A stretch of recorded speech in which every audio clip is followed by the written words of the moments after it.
Ағаш еккен қария. Баяғыда бір елдің патшасы вәзірлерімен бірге ел аралап шығады.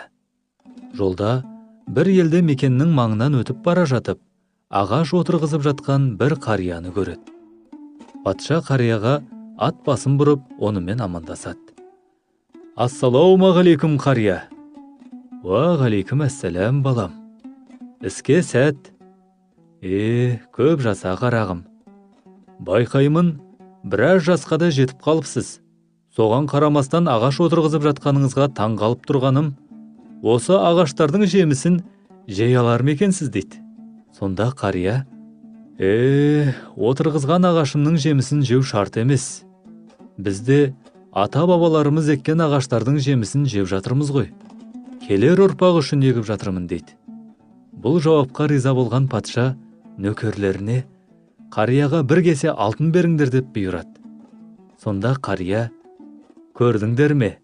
Мен еккен ағаш қазірден бастап өз жемісін бере бастады дейді.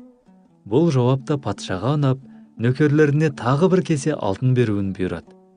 Мұны көрген қария жымиып, басқалардың ағашы жылда бір рет жеміс берсе, меніңкі 2 рет берді дейді. Қарияның тапқыр жауабына қайран қалған патша вәзірлеріне былай деген екен.